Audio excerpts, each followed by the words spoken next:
మహిళల కోసం central bank of India మీకు అందిస్తోంది గృహ రుణం. అతి తక్కువ వడ్డీ రేట్లకే ప్రత్యేక సెంటు గృహలక్ష్మి. మా కస్టమర్లకు శ్రేయోభిలాషులకు సెంట్రల్ బ్యాంక్ ఆఫ్ ఇండియా వారి కనుమ శుభాకాంక్షలు. ఇట్లు central bank of India zonal office, Hyderabad. విశాఖలో సంక్రాంతి నేపథ్యాన ప్రజలందరూ కూడా వేరువేరు ప్రాంతాలకు వెళ్లడంతో సిగ్నల్స్ వద్ద పోలీసు అవసరాలు లేని పరిస్థితి ఉందని మనం చెప్పుకోవచ్చు.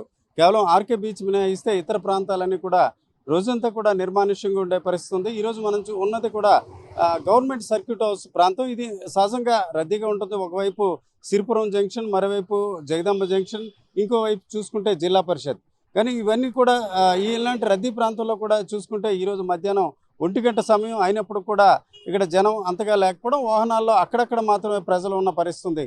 ఈ దశలో మరో 2 రోజుల పాటు ఇదే రకమైన వాతావరణం ఉంటుందని మనం ఇక్కడ ఉన్న పరిస్థితి బట్టి తెలుస్తుంది. కేవలం ఇప్పుడు నేనున్న సర్క్యూట్ హౌస్ ప్రాంతం మాత్రమే కాకుండా ఈరోజు చూసుకుంటే ఎంబీపీ కాలనీ, మురళీనగర్, సీతందారి లాంటి ప్రాంతాలు కూడా పూర్తిగా నిర్మానుష్యంగా మారిన పరిస్థితి. ఇదంతా కూడా విశాఖ నగర ప్రజలందరూ కూడా వేరువేరు ప్రాంతాల నుంచి ఇక్కడ ఉపాధి అలాగే వ్యాపార రీత్యా వచ్చిన పరిస్థితి ఉంది.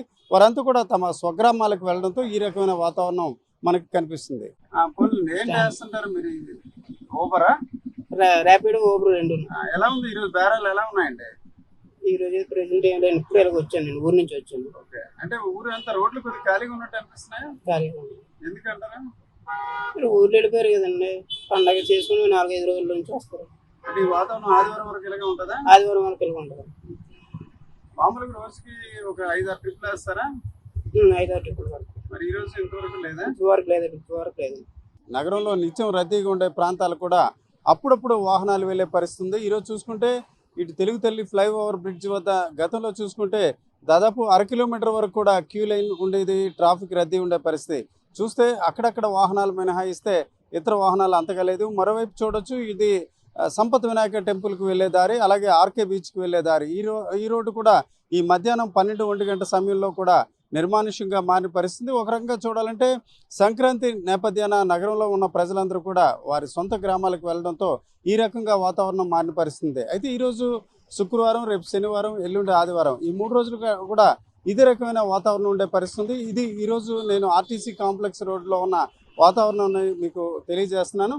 ఇదే రకమైన పరిస్థితి ఇతర ప్రాంతాల్లో కూడా ఉన్న పరిస్థితి మనకు కనిపిస్తుంది. కెమెరా పర్సన్ తిరుపతితో రామచంద్ర, ఆర్టీవీ, ఆసిలమేట జంక్షన్ నుంచి.